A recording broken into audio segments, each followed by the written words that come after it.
Hello नमस्कार दोस्तों, स्वागत है आप सभी का एजी सिविल इंजीनियरिंग यूट्यूब चैनल में। तो दोस्तों, पिछले लेक्चर्स में हम सीमेंट के बारे में पढ़ रहे थे, जो कि एक बहुत ही अच्छा बाइंडिंग मटेरियल है which is used to in construct the structures. तो सबसे पहले हमने पढ़ा था सीमेंट के डेफिनेशंस के बारे में। सीमेंट क्या होता है, उसके क्या क्या केमिकल कंपोजिशंस होते हैं, कौन कौन से बॉक्स कंपाउंड से मिलकर वो बना हुआ होता है, तो वो सारी चीज़ हमने देखी थी। आज हम देखने वाले हैं फील्ड टेस्ट ऑफ सीमेंट्स। तो सीमेंट्स के फील्ड टेस्ट कौन कौन से होते हैं और लेबोरेटरी टेस्ट कौन कौन से होते हैं। तो दोस्तों, जैसे कि हमने पास, जैसे आपको दिख रहा होगा, सबसे पहला फील्ड टेस्ट हमारे पास जो है, तो वो कौन सा है, that is known as colour. Colour में अब हम जानते हैं कि आप सोच रहे होंगे कलर से भी कैसे टेस्ट किया जा सकता है। तो दोस्तों, आपको बता दूं, कलर से भी फील्ड टेस्ट किया जा सकता है सीमेंट का। तो जो ओरिजिनल जो सीमेंट होता है, जो इनमें जो आजकल काफ़ी सारी डुप्लीकेट्स को भी चल रही है, तो ओरिजिनल जो कलर होता है सीमेंट का, that should be grey colour होना चाहिए विद लाइट ग्रीनिश शेड होनी चाहिए उसकी। तो सीमेंट का कलर कौन सा होना चाहिए, ग्रे कलर का सीमेंट होना चाहिए। और हल्के हल्के सी ग्रीनिश शेड अगर उसको एक जगह रख दिया जाए तो उसमें ग्रीनिश शेड जैसे भी दिखाई देनी चाहिए उसका कलर। सेकंड है हमारे पास फिजिकल प्रॉपर्टीज ऑफ सीमेंट। तो सेकंड फिजिकल प्रॉपर्टीज को देख के हम कैसे अंदाजा लगाएंगे कि भाई सीमेंट सही है या फिर गलत है। तो सबसे पहले सेकंड अगर हम देखें तो it should be feel smooth when rubbed between the fingers. अगर हम फिंगर्स में सीमेंट ले थोड़ा सा और उसको ऐसे करें, रब करेंगे दोनों फिंगर्स के बीच में, बहुत ज्यादा स्मूथ लगना चाहिए। ठीक है।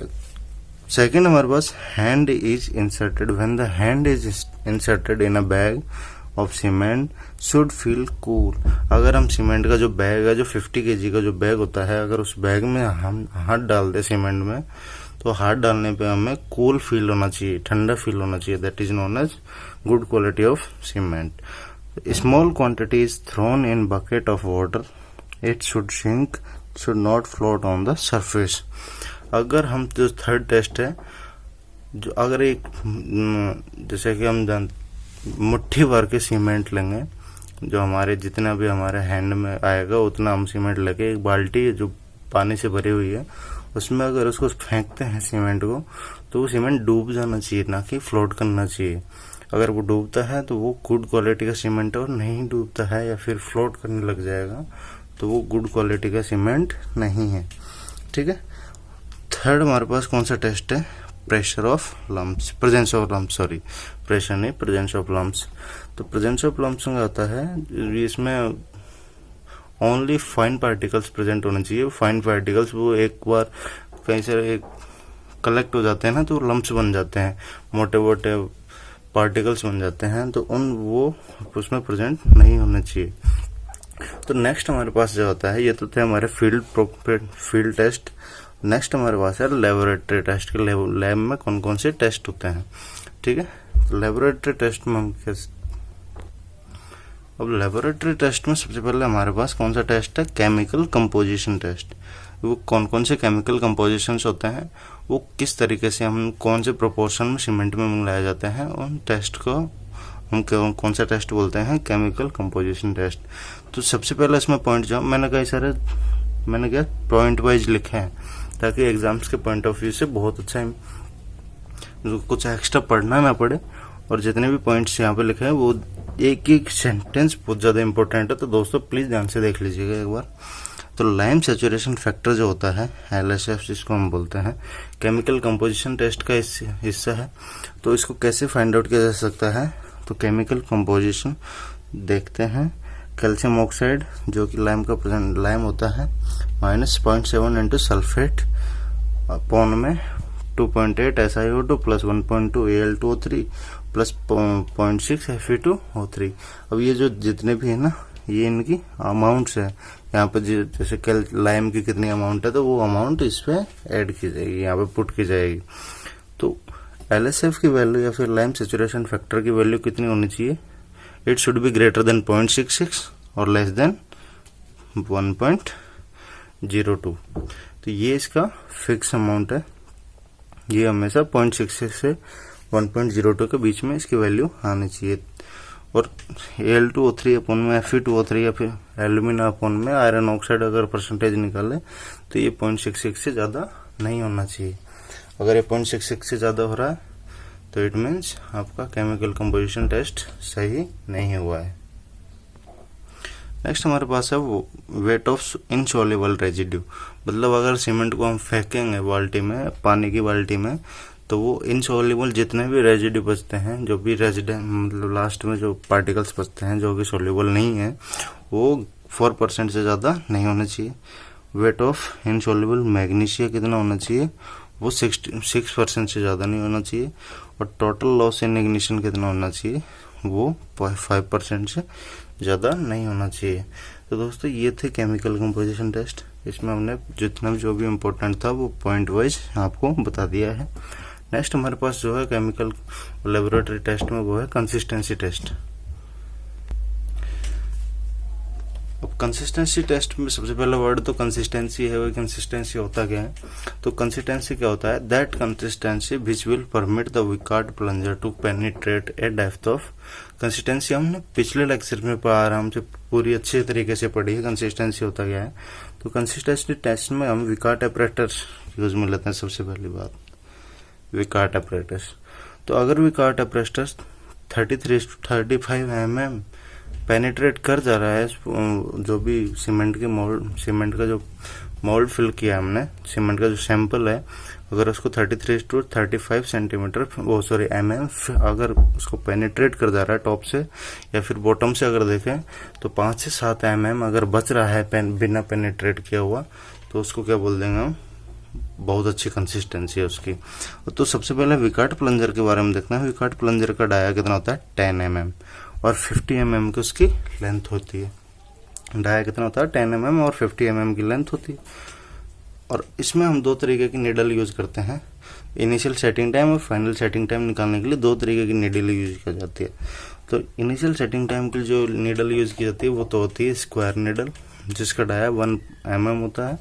और जो final setting time find out की जाने उसके लिए कौन सी निडल होती है, कॉलर निडल, जिसका डायमीटर 5 mm होता है।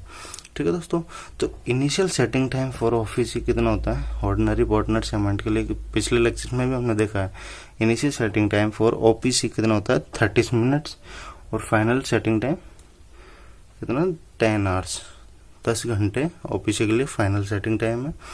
और इनिशियल सेटिंग टाइम कितना है 30 मिनट और लो हीट सीमेंट के लिए कितना है 60 मिनट, यानी कि 1 घंटा। ठीक है दोस्तों, तो ये था हमारा कंसिस्टेंसी टेस्ट। नेक्स्ट हमारे पास साउंडनेस टेस्ट। तो soundness shows that once it has set does not go under any change of volume causing concrete to crack. Soundness क्या होता है, साउंडनेस इज द प्रॉपर्टी कि अगर सीमेंट एक बार सेट हो जाए तो उसके वॉल्यूम में, जितना उसका वॉल्यूम है उसके वॉल्यूम में कोई चेंज नहीं आना चाहिए with respect to the time.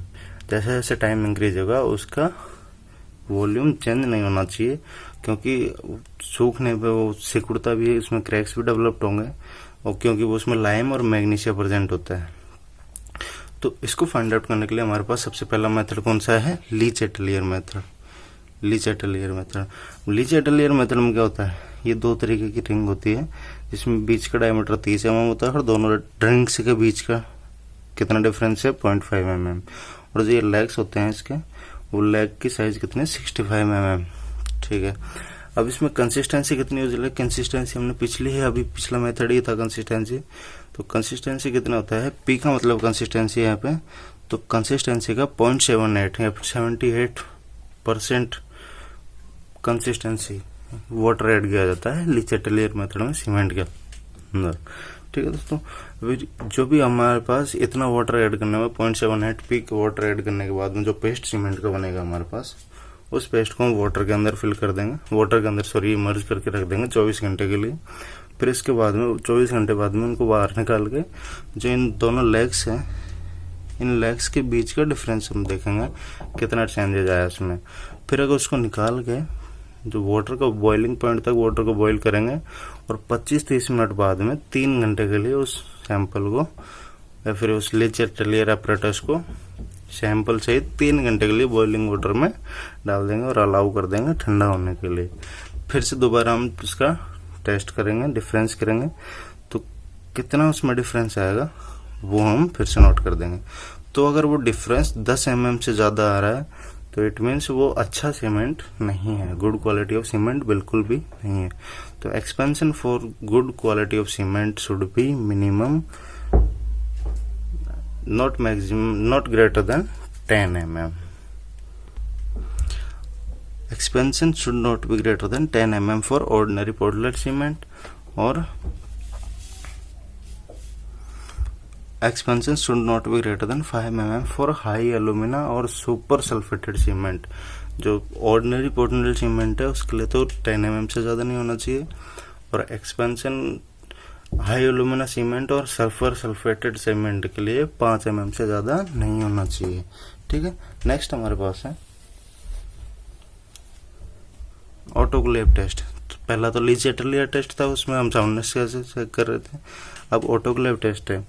तो ऑटोक्लेव टेस्ट कब करते हैं? जब मैग्नीशियम 3% से ज़्यादा प्रेजेंट होता है सीमेंट में। ठीक है, अगर सीमेंट में मैग्नीशियम 3% से ज़्यादा प्रेजेंट है, कितने परसेंट से? 3% से ज़्यादा अगर प्रेजेंट है तो वो टेस्ट लीचेटलियर एपरेटस से नहीं किया जाएगा, ऑटोक्लेव टेस्ट से किया जाएगा।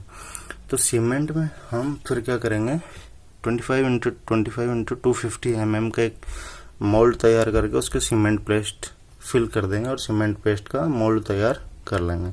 ठीक है, अब उसको स्टीम प्रेशर देंगे 21 kg/cm², 1 घंटे में, और 1.5 घंटे के लिए उसको हीट ऑन कर देंगे, स्टीम प्रेशर में इसको रख देंगे और प्रेशर मेंटेन कर देंगे 3 घंटे के लिए, कम से कम 3 घंटे के लिए। वो प्रेशर 21 kN/cm² का, ये ध्यान रखिएगा दोस्तों, ये और पूछ लिया जाता है कितने घंटे के लिए? 3 घंटे के लिए। ठीक है, और फिर ऑटोक्लेव को ठंडा कर लिया जाएगा। ठंडा करने के बाद में फिर वही लेंथ चेक की जाएगी। लेंथ उसकी 0.8% से ज़्यादा इंक्रीज नहीं होनी चाहिए। ठीक है, अगर 0.8% से ज़्यादा इंक्रीज हो रही है तो इसका मतलब good quality of cement is not. तो अगर 1% हम मान के चलते हैं, किसके लिए? मैसनरी सीमेंट के लिए, जिससे हम मैसनरी करते हैं, उस मैसनरी सीमेंट के लिए ज़्यादा से ज़्यादा एक्सपेंशन कितना होना चाहिए? 1%। ठीक है दोस्तों, तो आई होप कि आपको साउंडनेस टेस्ट, लीचेटलियर एपरेटस और ऑटोक्लेव टेस्ट को पता चल गया होगा। तो दोस्तों ये था आज का हमारा सीमेंट के टेस्ट, कितने टाइप के टेस्ट होते हैं। तो आई होप कि आपको अच्छा लगा होगा। अगर प्लीज़ आपको अगर अच्छा लगे तो लाइक, शेयर और कमेंट ज़रूर कीजिएगा, और चैनल को ज़रूर सब्सक्राइब कर लीजिए ताकि आपको आने वाली वीडियोज़ का नोटिफिकेशन ज़रूर मिल जाए, और प्लीज़ बेल आइकन को ज़रूर प्रेस कर लीजिएगा। तब तक के लिए have a nice day. Thank you so much for watching. Next video में मिलते हैं, तब तक के लिए have a nice day. Thank you so much.